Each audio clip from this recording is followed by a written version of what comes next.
Hello, everybody, on a rainy and cold Sunday evening, and welcome to week 4 of EDU6100. I'm not sure what most of you did today, but I'm going to tell you the weather here in Tampa was pretty gross, and so I spent most of the day inside lesson planning, grading papers, that kind of fun stuff. And now it's time for our video here before I head off to bed for tomorrow. But I did want to come to you, even though there's not a whole lot difference between week 3 and week 4 in this course, but I do want to give you some updates of where we're at and where we're going. So first of all, in week 4, you're going to be reading chapter 2 of the Leithwood book. So at this point, after you finish up week 4, you will have read the first 2 chapters in each book. I'm going to give you a brief overview about each one at the end of this video. Number 2, there is a required video viewing in the Module 2 section of the course in the portal. And then number 3, you're going to turn in WCG number 4, the High Performing School Research Assignment. Now, I did highlight that one in a previous video, but I do want to start out this evening by going over that piece with you real quick. So let me pull up that rubric, and I'm going to go over that one with you because it is due, like I said, next week. So give me 1 second here, guys. Okay.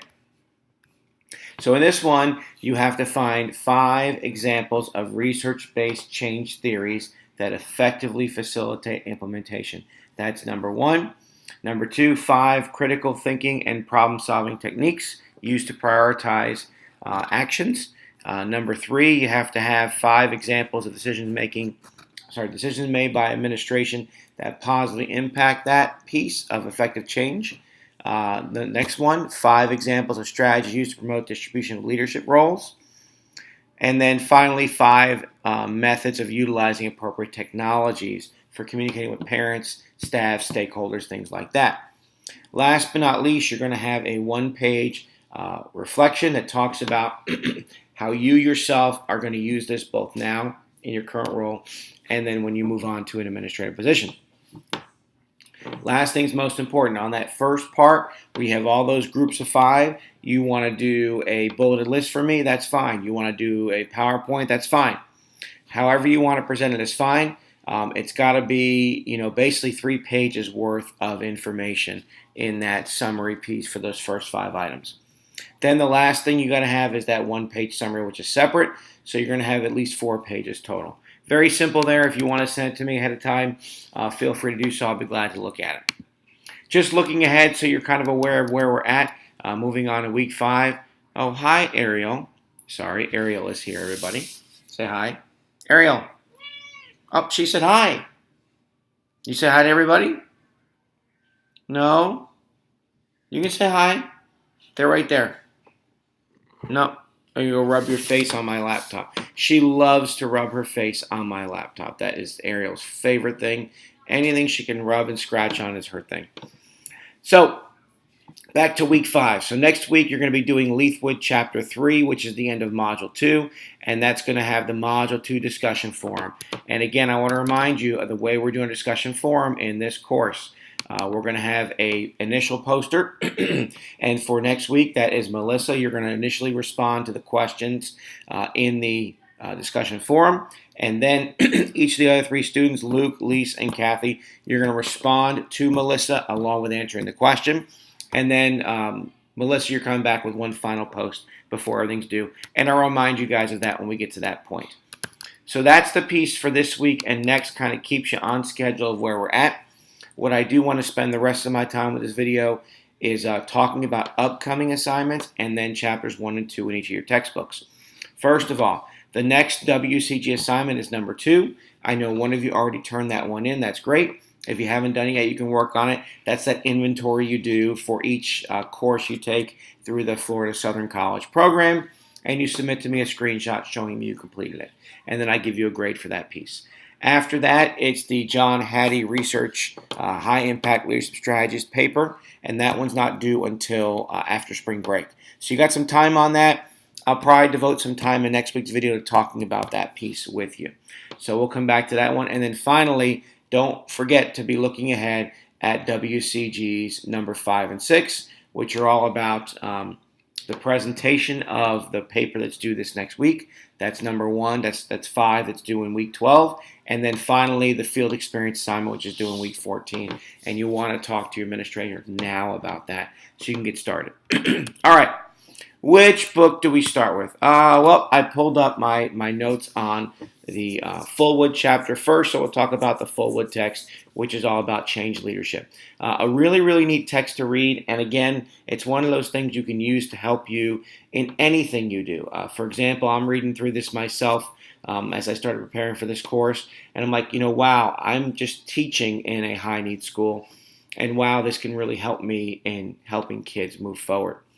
So they talk about how practice drives theory, and you have to really do things. A quote I pulled out of there is that the effective change leader actively participates as a learner in helping the organization improve.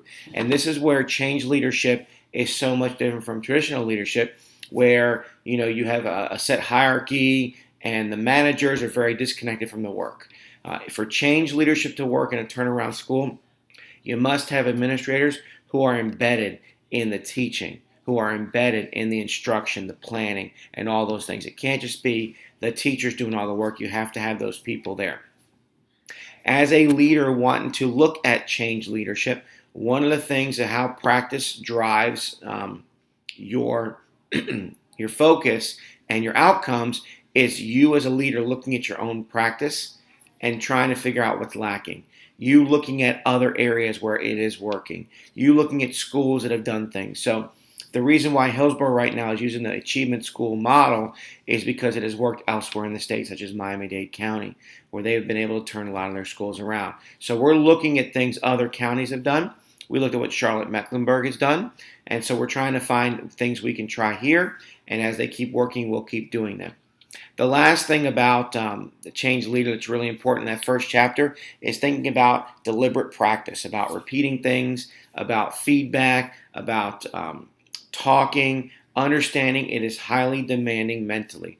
I'm going to tell you that going into this school where I'm teaching every day now in the mornings, I expected the tough behaviors. I expected the kids having academic, deficiencies. That's normal in a high need school, in a school that is struggling. We knew that.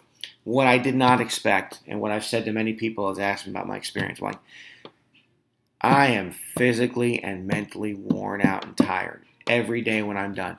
It is physically and mentally draining when you are trying to work with students who are so in need of support and assistance. And you've got 17 of them. Now I got 5 kids or 4 kids or 10 kids. I have 17. And that's a low number. I'm lucky. But it really, really is tough work. And you've got to figure ways out to keep yourself working. And the administrators have to come in and support that piece. There's some key terms that you can find, and I'll attach them to this email. Things about being resolute, things about collaborating and competing. Those are 2 very important topics that we look at in this piece. Speaking of resolute, though, Chapter 2 talks about being resolute, about figuring out what moral purpose you have and why you're doing things, about staying the course, about not giving up, about learning for everyone and including everyone in those decisions. One of the key things that happened to me in my experience was the principal says to me at this school, "What could I do to support you?" I said, honestly, if I need help, I'm going to come to you. I'm going to come to you and ask you, and I already have. I need you out there supporting the other 5th grade teachers I'm working with. I need you out there supporting the 4th grade, 3rd grade, and so on teachers. They need the help. They need the guidance. I signed up for this. I'm out here because I wanted to be out here. They're out here because this is their everyday job, and we have to support them and make sure they have what they can do. We have to help provide excellent leadership and structures in place that make teachers' jobs a little bit easier. And that's really the first part of the first 2 chapters in the full text. Now on to leading school turnaround in Leithwood. You've got several reasons for school failure in that first chapter. It talks about the things we know about. It talks about poverty and diversity. Obviously, we have a mostly minority school that's high poverty, low SES. It's going to be a struggle. But here's the issue that really happens in these schools that we don't realize. It's not that the kids have no background or little background. It's not the kids have struggled all their lives. It's the fact that we may not have the things in place we need to support their learning. We may not have the structures needed to continue their learning. For example, some of our schools have made great gains. We had a school 2 years ago, went from an F to a C. Fantastic, right? Then next year, this past year, went back to a D. Why? Because the gains they made in year one, they didn't have the supports in place to continue that structure and continue that moving forward. That's a really important piece. We have to realize it's ever changing and we always have to experiment. Chapter 2 talks about 3 stages of the school turnaround. The big key there is stop and decline and creating conditions for improvement. The second one, ensuring survival and realizing that early performance improvements must be continued. And last thing is that achieving satisfactory performance and aspiring to much more. We have to get to a point where we're comfortable and then we can raise the bar. And that really is what it comes down to. It's about looking at the ways that we really help schools, both as leaders in the school and from my position as a district leader. One of the things that I think is really important, I've preached to my colleagues, is we need more people in there helping support our teachers, even for an hour or two. You may not have all this time in the world. Now, I've made a way to rearrange my schedule this year, but next year I may not be able to do that. And so I may go out once or twice a week for an hour or two and say, I'm here, what can I do to help? And that's really what it comes down to, is having more, I hate to use the word bodies, but it really is that case. There have been a couple days so far in my 3 weeks where an extra body in the room would have been great. I would have been in so much better shape if I had someone else to help me get the kids settled down so I can continue teaching the lesson and not spend 10 minutes on quieting them down. Those are the things we got to think about. We have to think outside the box. We have to think about ways to help kids be successful and find success when they've been in a school and or situation where they've only experienced that failure. So that really is the first 2 chapters of these 2 textbooks, and I hope you're enjoying that reading. It really is some neat stuff, and just like other texts you may have read in my course, a lot of things are, you take them as, how do they help me now, and how can they help me later? And so I've looked at these 2 textbooks when I first started reading them myself and said, hey, this can help me in my teaching. This can also help me in my leadership and what I do later. So there's always something useful there. That's it for this week. I will send out this email with the information for you and get working on the next chapter. That's chapter 3 in Leithwood. Get working on that WCG number 4 assignment. Send them to me if you can. They're due by Monday of next week, so not tomorrow, but next week. By Friday, get them to me. I'll have a chance to look at them. I'm going to be on the road all day Saturday, but I'll be around Sunday working on things. So if you want to send it to me ahead of time, Friday's great. That way I have time to give it back to you if you want to make changes. You guys have a great evening. Have a great, great week.